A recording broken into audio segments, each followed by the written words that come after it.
My name was Zolestel Top until I changed it. I didn't like it because Mother would say, Zolestel, if you do that one more time, I'm going to switch you. And then she'd make me go outside and get the switch, and that was the worst part of it because I knew the neighbors were seeing me go out. Yeah, when the getting beat, it was the neighbors seeing it together. Yeah, right. And so I didn't like to be called Zolestel. I didn't like the name anyway. And so finally I just called myself, I left off the Zola and changed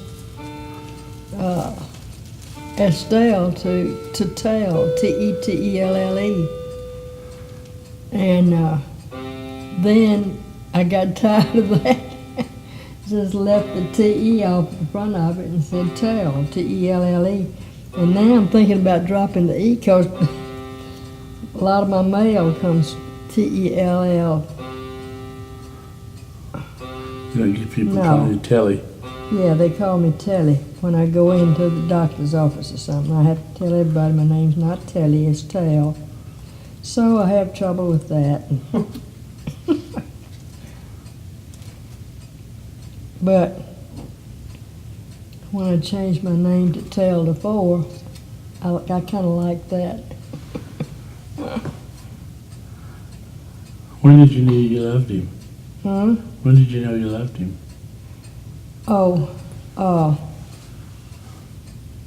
Well, I knew he was right for me. Let me start back and tell this for the benefit of the grandchildren and for Garrett and Wyatt, especially because they're not going to get to hear all this from me probably. We went in high school together, but we didn't date each other. But we were friends, and we double dated some. That means he had a date with somebody, and I had a date with somebody, and we went out together. One time we went in a boat, and the boat started rocking, and it didn't turn over, but it got a lot of water in it, and so I got pretty wet, and John was such a gentleman. He always had such nice manners, even when he talks ugly, he's still nice. And he said, let's go up to that house up there and I'll let you wear my pants because his weren't wet. And so we went up there, and houses in those days out in the country had a hallway through the middle of it. You know, what they call that, do you, Johnny? No, I don't know. Where it was open, front and the back. You just walked through it, and then there were rooms on each side of that. So we went in the room on each side and changed our pants, and somebody that, either my date or his date, handed us the other things through the door. And of course, he's about 6.5 inches or more taller than I am. His were way too long for me, and mine were, he really looked funny in mine. Mine was short on him and wet, but I thought that was real sweet of him to do that. And like I said, we were always friends. And when he left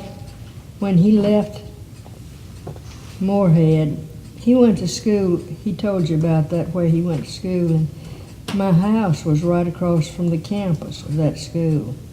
So I went there 2 years to college and then went to Hattiesburg, it's now called Southern Mississippi, I think. Is that what it's called? The school in Hattiesburg? Well, I have no idea. Well, it's University of Southern Mississippi, I think is what it's called. It's in Hattiesburg, Mississippi. And after I finished the 2 years of college in Moorhead, I went to college there, and I majored in piano and minored in violin and got a degree in both. Had to give a recital all by myself. That means I played everything on the program by myself. How long have you been taking lessons, and Huh? how long have you been studying that when that happened? Well, I started taking piano when I was 5 years old. It's, Mother said I played the organ in the church in Itabena where I was born when I was 5. And she sat on the bench and held me, and I played the organ. She did the footwork, and I did the fingers. But when John, you heard John talking about how he drank a lot, and he wasn't exactly the kind of guy I was looking for to get married to. But when I finished college, I thought, you know, some of my friends are already married, and here I am not even engaged to anybody. And I prayed about it, and I feel sure that God led me to do this. I had where I taught was about 10 miles from my hometown in Moorhead. So I went home a lot on the weekends, and instead of staying in Sunflower where I taught school. And I looked through my yearbook where it had pictures of all, I don't know what they call it now, where it had pictures of all the students, and when we'd leave school at the end of the year, we'd write in everybody's yearbook that asked us to. And I had asked John to write in mine, and I got it out when I was home one weekend from teaching and looked it up, and he had written on that, "You're a very sweet girl. Here's hoping we see each other again soon and often." And I thought, that sounds interesting. So, in the meantime, I had read that in the paper from Greenwood, Mississippi, which is in between where he lived and where I lived, and it said that Lieutenant DeFoore has accepted the call to the ministry. And I don't know whether they ordained him then or not. Do you, Johnny? mm, And I thought, well, that's a switch.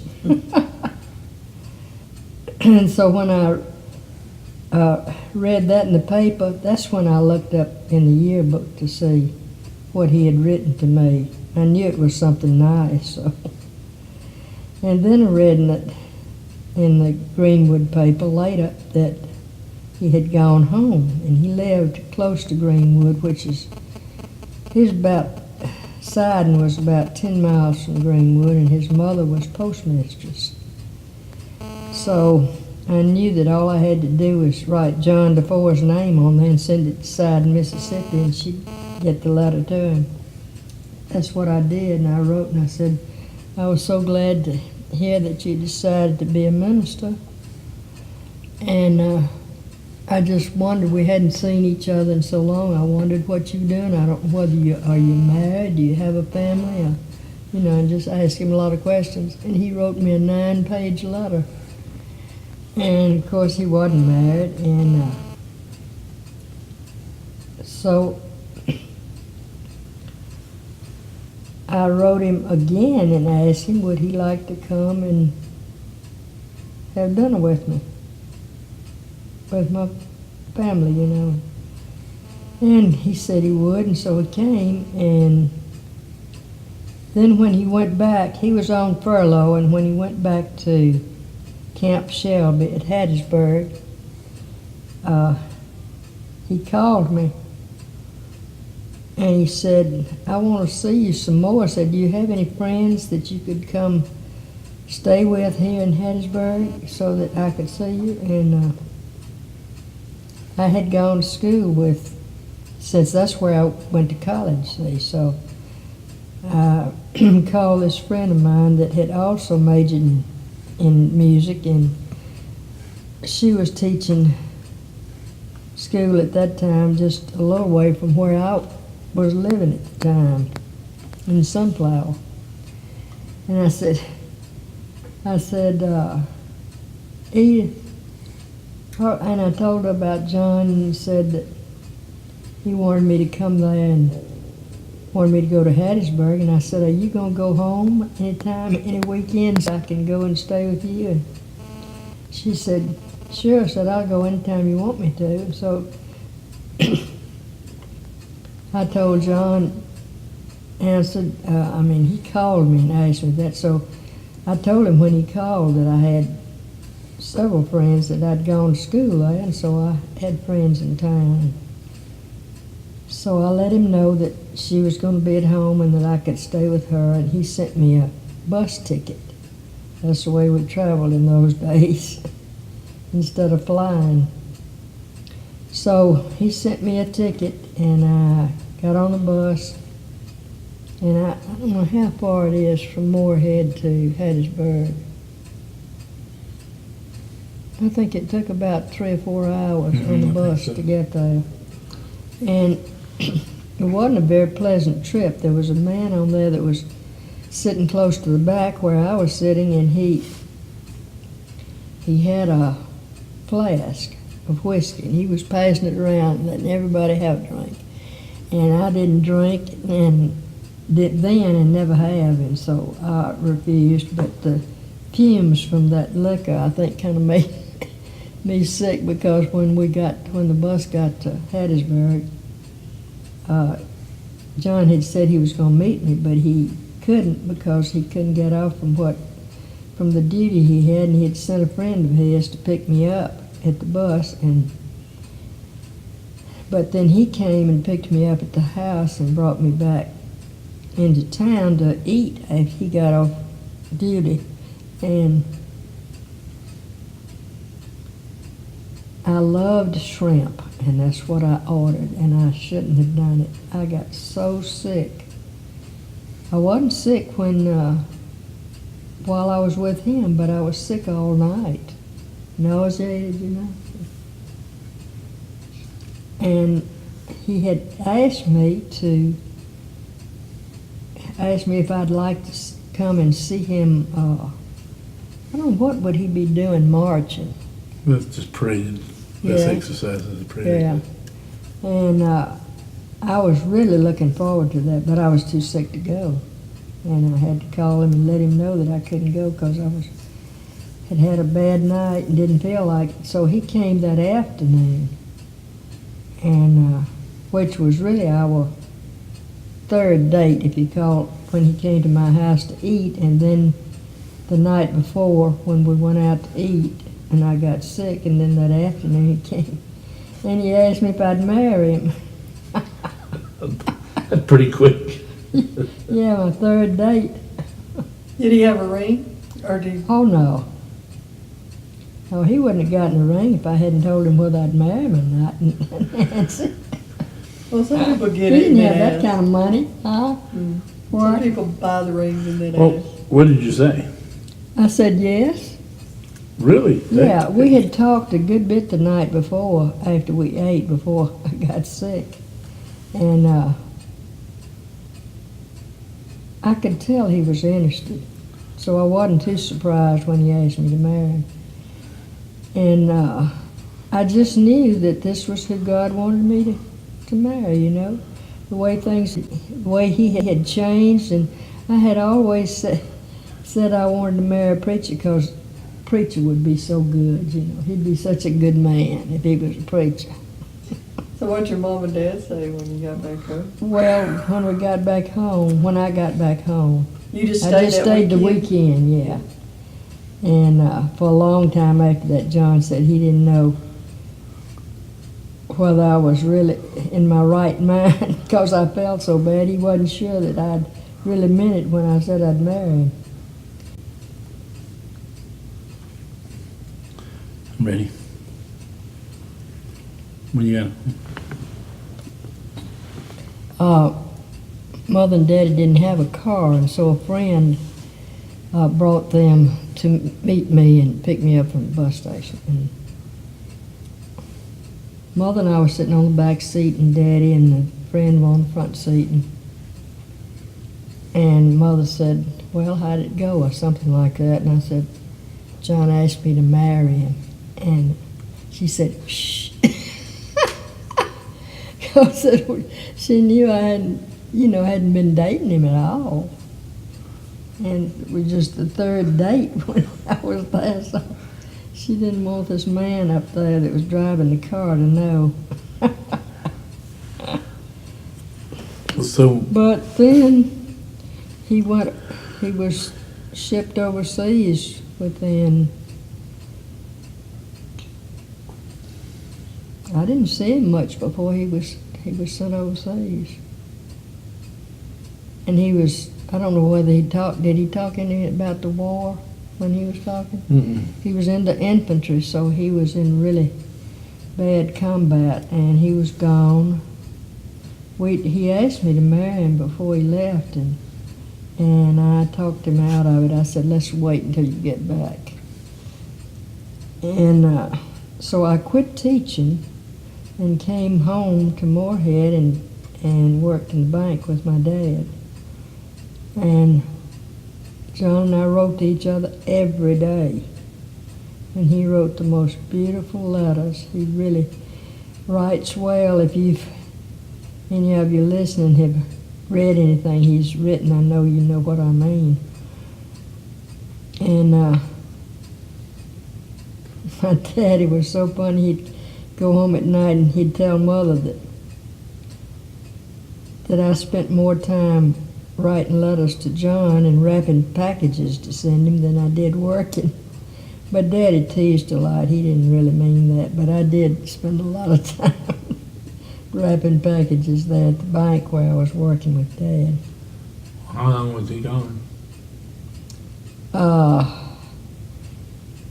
Well, it seemed like forever. I think it was about a year and a half. It might have been closer to 2 years. I'm not sure. He probably remembers how long he was gone, but it seemed like an eternity, And then one day, he called me and said, no, I'm sorry, I'll back up some. He wrote and said he was coming home. It took him forever. The boat he came back on was a hospital boat, which I didn't know at the time, and didn't know that he had been sick because he hadn't told me. For a while, for a period of time, like about, several months, I didn't hear from him. Was that scary? Yeah, it scared me. But then I finally heard from him, and he said he was going to get to come home. He wasn't wounded, but he was, he had been eating just anything and everything that he could find. He got lost and separated from his company and went to the hospital.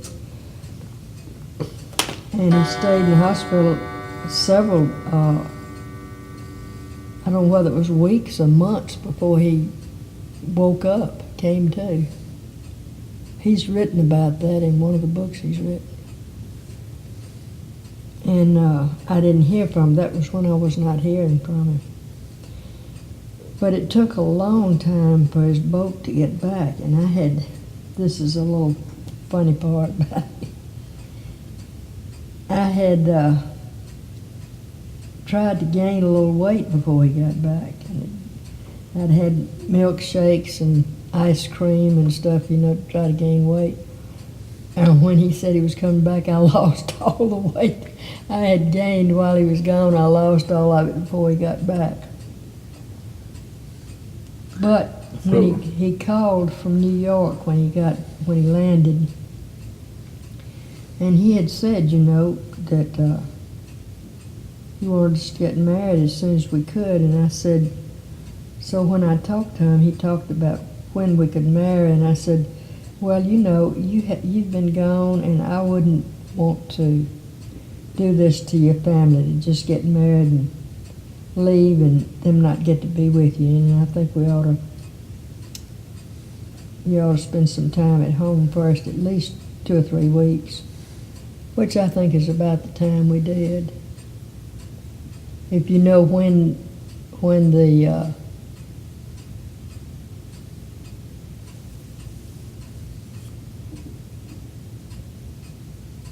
when did the war end? It was pretty soon after he got home, I think, that they said that the war was over. Yeah. And we waited about 3 weeks after that, which was, I guess, long enough for his family. I don't know, but it was long enough for him and me anyway. And so we got married September the 5th, 1945, Where? in Morehead Morehead. Baptist Church? In Morehead, in the Baptist church there, yeah. What, no, just to regress this a little bit, what, did you know he was that heavy a drinker and partier? Yeah, I knew that I don't think I knew he was, I didn't know about his friend having committed suicide, and didn't know, well, that happened after Yeah. we met, No, it had already happened. But I didn't know all of that until later on. Yeah. Well, you were kind of. I just, I figured if he was going to be a preacher, he wasn't drinking then or anything. Had a lot of faith, huh? Yeah, and I felt like this was who God had for me. Had a lot of faith then and do now too. Well, so y'all went, after you got married, you went to Clinton? Is that where y'all moved? Yeah, but we didn't go there straight, he had not been Discharged? discharged. And we went to Durham, North Carolina. And he, had to go to the base there, and he went there every day. So it wasn't long before we were pregnant with John DeFoore Jr., with whom I'm talking right now. And then after you were born, where did we live when you were born? I don't know. Well, John was still in school then, I believe. In Clinton? Yeah. And I went home, and John teased me about it, that I had to go home and be with Momma. And I said, no, I'm going home to be with my doctor. Because Dr. Lucas was such a good doctor. He was in Greenwood, and that's where John's sister, Frances, lived, was in Greenwood. It was her doctor, too. So I went home and stayed with Mother and Daddy until you were born, and called John when I went to the hospital and went into labor. And John and Mother walked up and down the halls. I don't know whether you've ever heard us tell this or not. Mm-hmm. I was having a lot of pains and a lot of back pains, And so Mother and John would walk up and down the hospital hall, not together, but separately, and they'd pass each other. And John said he stopped Mother and said, I promise you this will be the only child we have. And then, of course, we had 3 more, all boys. Good thing he promised her, wasn't it? Well, yeah. No telling how many we'd have.